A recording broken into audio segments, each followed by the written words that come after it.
43 from lung diseases.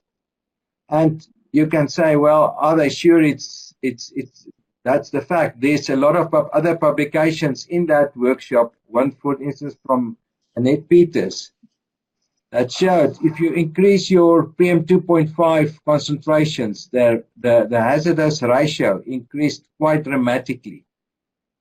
So it's a evidence-based studies that air pollution causes increased deaths. And for me, there's a lot of articles now lately on it. There was also a publication in Nature last year, which is Nature is a very highly rated journal that says air pollution is killing young children in African cities. And that's true. But what is for me even more disturbing is this sentence: air pollution can stunt brain development. It means that our conditions deliver brain damaged people. So the children are not so clever because of the conditions in which they grow up. And I don't think you can calculate the economic value of that. And I think that's something that really is a big concern for me. And that's why I'm very passionate about air quality and ways how to reduce air quality and what we can do on that. Now, what's the measures, the gaps and the measures of air quality, and how can we mitigate it? First of all, there's a big lack in the availability of high quality data. The spatial and the temporal scale is also a big problem. There's a lack of coordination between knowledgeable and affected parties. There are knowledge available. There are information available how you can improve it. But it's not available to all the affected parties. WMO, in which I'm involved, have got 8 science advisory groups with people with big knowledge working in each of them, with a lot of knowledge. And those knowledge are not always available to people affected by things that's affecting their lives. So the knowledge, both in terms of the data, the availability of data, and the communication thereof is lacking. We also, the interpretation of the data by experts is in many cases lacking. And if we look at the air pollution air quality index, you see Africa looks very empty. There doesn't seem on the global picture much data from Africa. Yet we organized a workshop, so we need more high quality data, and we must ensure that the multidisciplinary assessment and solutions can be derived from that data. So there needs to be people who are able to interpret the data that's being generated, to know what it is and to understand when it's nonsense and when it's good data and when it's not good data. But that's not totally true, because we arranged with Alexander, who is also one of the people included here, and Greg Carmichael, a workshop in December 2017 in Pretoria in South Africa, developing a new program towards integrating air quality prediction and forecasting systems in Africa. And at that workshop, we have seen that a lot of countries is doing a lot of measurements, but those data are not available, and it's sometimes of such a quality that even if it's available, you are not sure what you are going to do with it or how can you use it. And it's not only for very poor countries and countries that is really lacking expertise and things. Even in a country like South Africa, we have 130 government-owned stations across the country. Yet only 50 of them report live on the South African Air Quality Information System. I should have given you the website. You can see on the web what the pollution levels at different areas are. So it means there's 80 stations that's being run and owned by the country, that's been paid for by taxpayers' money, that the data is not available to make scientific decisions, to base new information on, and to get new data from it. So for me, that's a problem in Africa. There's a lot of efforts taken, there's a lot of activities going on, but it's not coordinated, it's not in the public domain, it's not available to experts to help. people think the data is very valuable. If you ask them of the data, they don't want to share it because they think you want to make money off it and not that you want to help them. Okay, so I see the time is running very fast and I need to move a little bit faster. As I've said, luckily in South Africa, we have a sort of open multidisciplinary communication, which is very good.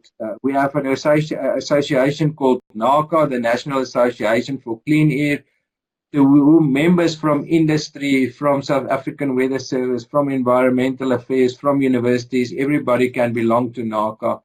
And a lot of the decisions and things are taken with industries, with academics, with Department of Environmental Affairs, and I think we are in that regard rather lucky in South Africa.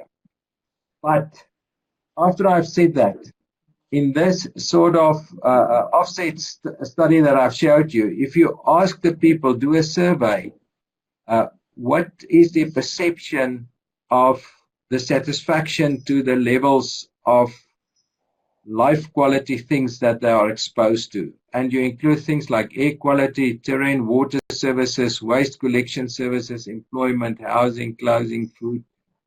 One would have assumed that air pollution should have been the top one and should have stand up right on top. But it's not the case. Even in eMalahlekeni, air pollution is one of the lowest. They don't think air pollution is a problem. Yet, if I look at the data, there's serious risks. There's a lot of children with brain damage and they won't be successful in life due to the conditions in which they are, the air condition in which they are living.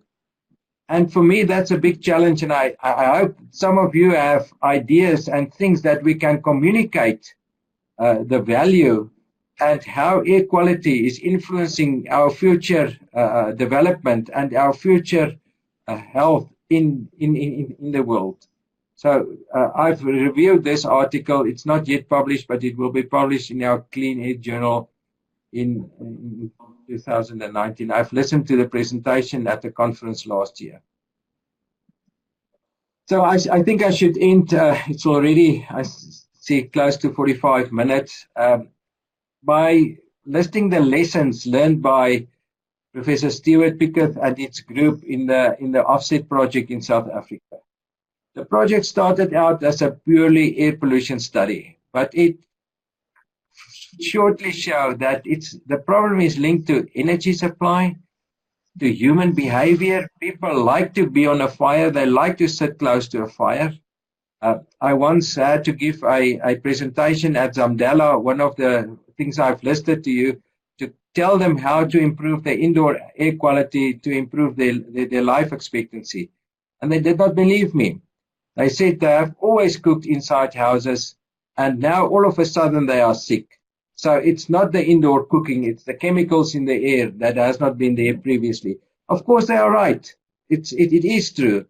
But the fact is, it's due to the fact that the outdoor air quality is not what it was previously, that the indoor quality now becomes a problem. So you are adding one problem to another one.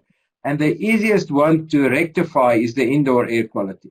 But it's you could not really convince them. There was one person from the handicapped community who was there to stand up and told me, you know, we always cooked in houses, so, and now we are all of a sudden sick. So there's something different. But it's difficult to explain to those people who don't have all the knowledge. Yeah, but you are adding now something to already problem.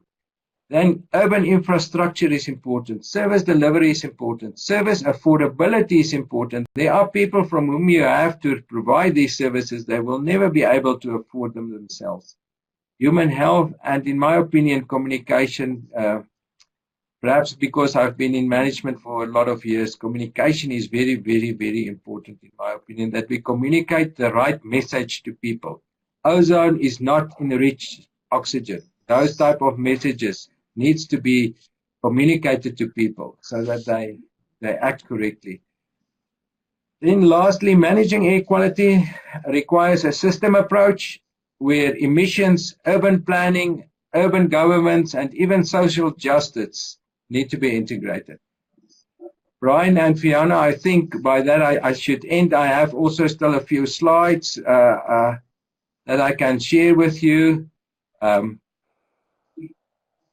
especially on also the different science advisory groups within the GO program: greenhouse gases, reactive gases, atmospheric deposition, aerosols, radiation, GUME and EPS, which organized the workshop in Pretoria, and ozone.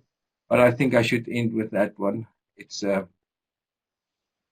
And I thank you all for listening to the webinar, and I hope you have learned something new, and I hope there was some information that you did not know and you find useful, and that you will come up with plans and ideas how some of these problems that we are experiencing, we can address it. And especially what is difficult is if there's something affecting you and you don't see it, how do you tell the people that it's important, that what you cannot see is important for you in your future life and in your own development and in the development of your children? I thank you very much, and I hope you enjoyed it.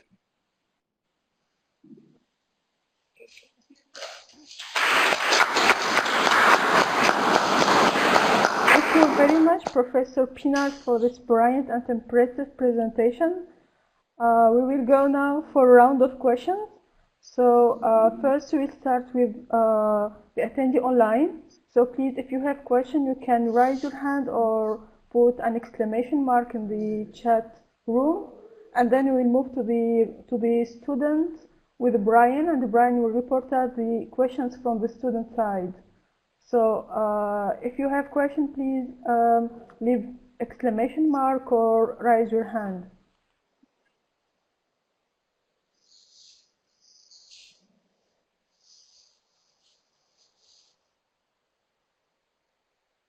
Okay.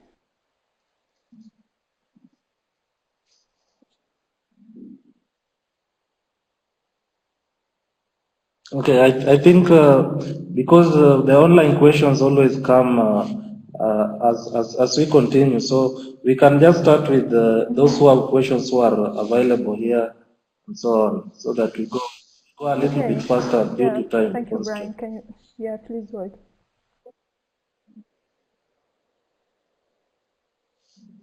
Okay, so based on the presentation from Professor Pienaar, is there anyone who has a question probably related to this or anything related to air quality, global warming, greenhouse gases, and so on?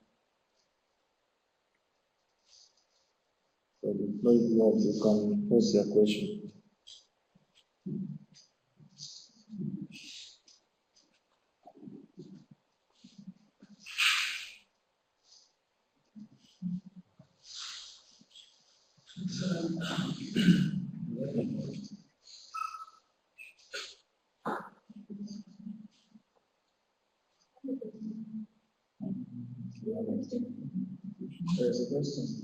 Okay. I hope the fact that there is not many questions here that I was rather clear on it. We'll take about 3 days a question, okay? Yeah. Okay. I have a question. I want to know, since you mentioned one of the problems of air pollution and next is sand and dust storm.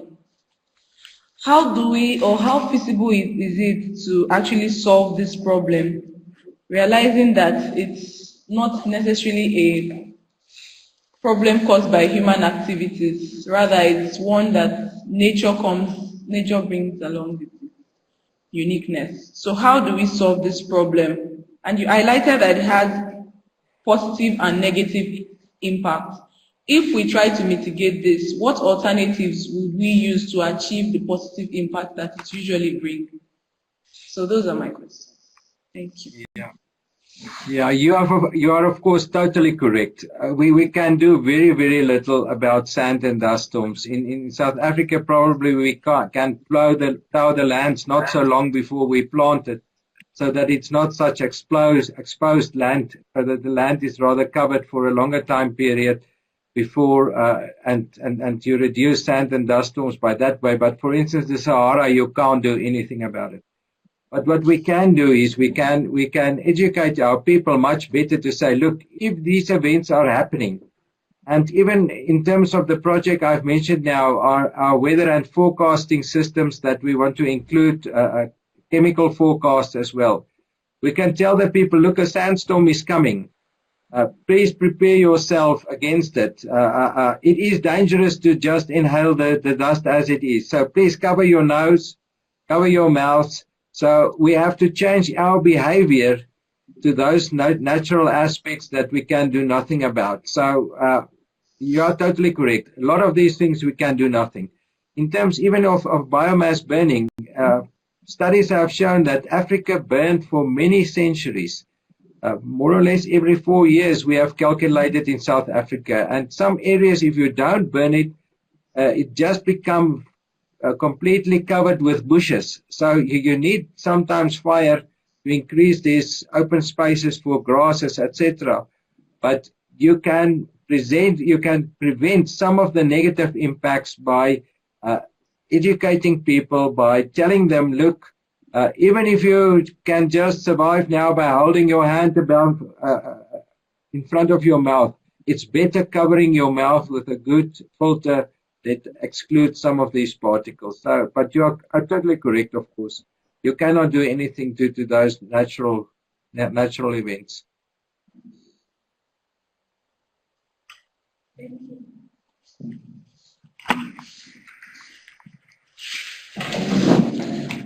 Thank you, Professor, for this excellent presentation. My question is very simple and direct.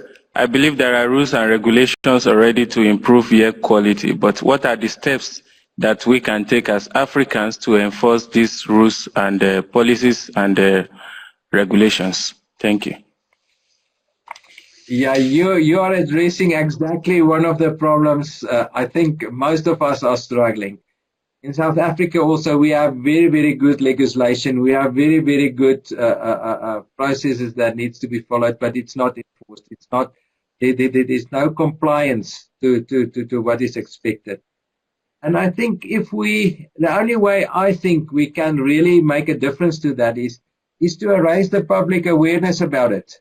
You know, if the public becomes aware what are the consequences of these pollution, this poor air quality, what are the consequences that the children are facing due to this? I mean, for me to think, you know, there's a lot of children growing up in Africa in air quality conditions, which is going to deliver less intelligent people to have stunt brain functions, and for me that's very sad. I mean, if the public start to realize, look, it's not impacting perhaps directly on me at present as a water shortage or as a not so good house, in the long term, it's a big negative impact on me and my family. I think the more people who are aware of that, the more public awareness. I think nobody wants to harm anybody else or will not take action if he knows what's happening. But how do we make it available? And the problem as scientists, which we are struggling at the moment, the data that's available is so sparse and so incomplete that we do not always have all the tools and all the facts available for us to ensure that the public knows this. And as I've said, you know, I've given talks at informal settlements and telling them how to reduce indoor air pollution, and it's not easy convincing them, you know. But if you can tell them and you can show them results, and the more times you communicate a certain message, the more times you get people to start to believe that. Because what I'm very concerned, in South Africa, they are selling a lot of instruments at the moment that you can buy enriched ozone with. And it's instruments that sort of, in their opinion, generate ozone by having high frequency oscillating electric charges. And I know the air consists of nitrogen 80% and oxygen 20%. And I've studied those reactions. They are producing more nitrogen oxides than ozone. and ozone is harmful and nitrogen oxides as well. But people believe it because it's advertised a lot. So people buy those machines. It's 50,000 rand. It's expensive, but it's they believe it's going to cure cancer and all those things, and it's totally nonsense.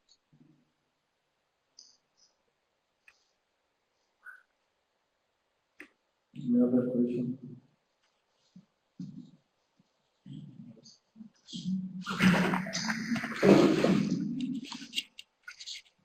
Hello, Professor Pina. Thank you for the presentation. I have a question about the factors influencing the air quality in Africa. You mentioned about the biomass burning. And as far as I may know, is that this biomass burning is basically done for these industrial communities for earning, for perhaps for clearing the gardens or for making charcoal or other income generating activities. Now, as we're talking about the benefit of the air quality, how can these rural communities who are practicing biomass burning be convinced to reduce this kind of pollution? Thank you. Yeah, I think you addressed a very real problem in Africa. I mean, that's the way those people are earning a living. That they have to produce charcoal, which they can sell to other people to have money to buy food, etc. And I think you're not going to stop that immediately, and I don't think you should say stop it, but there should be measures taken to reduce the emissions due to those practices. I'm not sure, I've not prepared charcoal myself in that manner, but maybe some of you have a clever idea to say, look, if we produce charcoal in this way, the emissions will be less. In South Africa, we had a way of starting fires, and we wanted to reduce the emissions from fires for cooking and heating in houses, and we develop different coals and different stoves to see how we can reduce the emissions. And there was one lady, Asa Makule was her name, I can't remember correctly. In her house, the emissions was a lot lower than the rest. And when we asked her what she did is, she did not start the fire from the bottom, she started the fire from the top. And it reduced the emissions in her house quite dramatically. And we then developed and we communicated this concept of how do you start a fire? So maybe charcoal reduction, there's also certain ways that you can be on a more energy efficient way with less emissions produce charcoal. But I'm not sure. I don't have the answer. I have not done it. That's something, there's a lot of clever people listening now to it, and if the moment you realize it may be a problem, that moment you'll start to think about it, and you start on ways to think about reducing it. You can't tell those people stop making charcoal. I mean, that's their job. That's the way they are living. That's the way they are earning a living for their loved ones. But maybe there's more efficient ways to do it.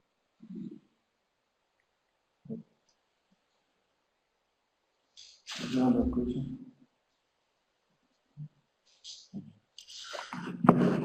Okay, just one more question from me. So my question is more related to emission of greenhouse gases and more so carbon dioxide. So when from the charts you are showing about the level of emissions from Africa and so on, but from previous research we find that more developed countries, especially China and the US, they are the ones who produce a lot of carbon dioxide and so on. Compared even Africa, I think it produces the least in terms of from the industries and so on. So but, when you look at the vulnerability, Africa is the most vulnerable amongst this all these nations. What is it that these developed countries can do, or what is it that they're doing so that they can reduce their emissions? Yeah, well, I mean that's a bigger question, and that's something that taxes on CO2 emissions, carbon taxes are now opposed to them. So there are a lot of things that the international community are doing to try to reduce the pollution from, for instance, CO2 and those things. But of course, it's again a money story, but I think the world is moving towards having a cleaner approach to the globe, to the whole Earth environment. I think we have become aware that we are we are not enhancing our future. We are creating a worsening future for our children. And you are absolutely correct. And unfortunately, there are politicians in these so-called developed countries which doesn't give a damn what they are doing. They just want to make money. And luckily, their social communities is putting pressure on them. And we should just hope everybody becomes a responsible citizen in the world and take care of what's happening. Of course, it's better to have CO2 emitted than CO, because CO have more impact in the atmosphere than CO2. CO2 is a rather inert gas, but it's causing global warming, and global warming is going to cause climate change conditions that we do not know the outcome of at the moment, and we cannot really forecast it. At the moment, in those open-top chambers that I showed you, we investigate how plants grow at double the current CO2 level that's experienced globally, and also with raised ozone levels. And we will have to develop new sorts of plants that's productive in those environments, etc. But of course, I think what we should realize is, all these not renewable energy sources, we should try to move away from them. But of course, I'm just a scientist. Politicians think differently. They just think of money. But the moment more people are aware of the problems and put pressure on people and put pressure on governments and put pressure on industries, I think the quicker we will create a better world. Okay, so just one more last question.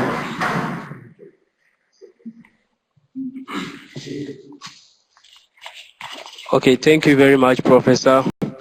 Recently, the United States of America pulled out of the Climate Change Accord. And then Africa, as my brother rightly stated, does not contribute much to emission, but we suffer much of the effect. So what will be the implication on the world, and then Africa specific, if tomorrow we wake up and then to hear that France is also pulling out, China is also pulling out of the accord, and these are the most giant industrialized countries? What will be the implication on the world and Africa specific? Thank you. Yeah. Well, it's not going to improve our conditions. It's going to worsen our conditions, and we must just hope that they do not do it. Personally, I think America is not. I don't think even in America, from scientists, there's not a lot of support for the government and the approach the government is taking. But of course, living in Africa like me, governments do strange things. And at the moment, I think in government in America, there's a government in control that does not look to the rest of the world and does not look to the planet as a whole. They are looking just at themselves. So unfortunately, to be a politician, you need to be a selfish person. I've also criticized some politicians in my life, and the people then said, now, why don't you become a politician and see if people will vote for you? And I just realized, politicians are different sort of people. They need to convince people to vote for them. They sometimes tell people, promise a lot of things to people just to get the vote, but it doesn't mean they are clever and sensible people always. But it's a difficult political question that.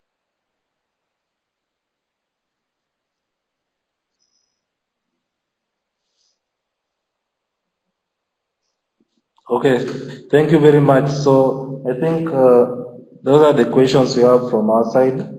So I can take you back to Faten so that she can conclude and close this session. Okay, thank you very much, Brian. Thank you very much, everyone. I think it's time to conclude now because we are out of the time. So I think if there is no other question, I will be glad to conclude and say that that was really a very interesting and brilliant presentation from Professor Pinar. So thank you very much for this and for accepting our invitation and joining us today for this webinar. I would also thank the student and the attendee for the great discussion that we had and the great question. And also, I would also ask the organizing team because they are making a lot of work to make this event succeed. And I think that's all from my side. So Brian, if you have something to add, or Claudia, please go ahead.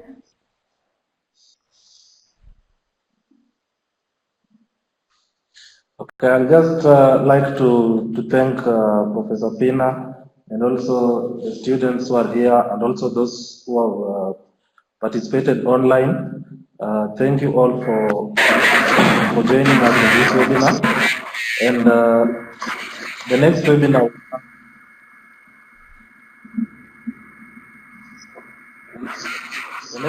in this series will be, I think, almost a month from we have thank you very much for having a cleaner environment.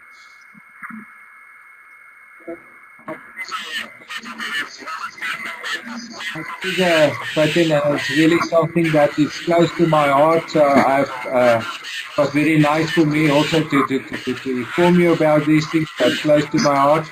And I wish you all the best with the seminars and the students with their studies. Thank you very much, and all the best. So I would make the announcement for the third webinar that will be next month, February 19. Always at 4 p.m. in the afternoon. So please be there. And we will post the record of this webinar as the outcome on our webpage.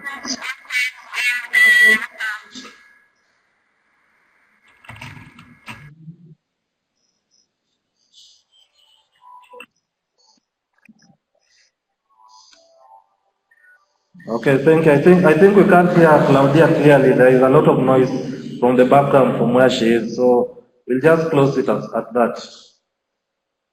Okay, thank you so much. Okay, thank you. Goodbye. Thank you. And goodbye. Goodbye.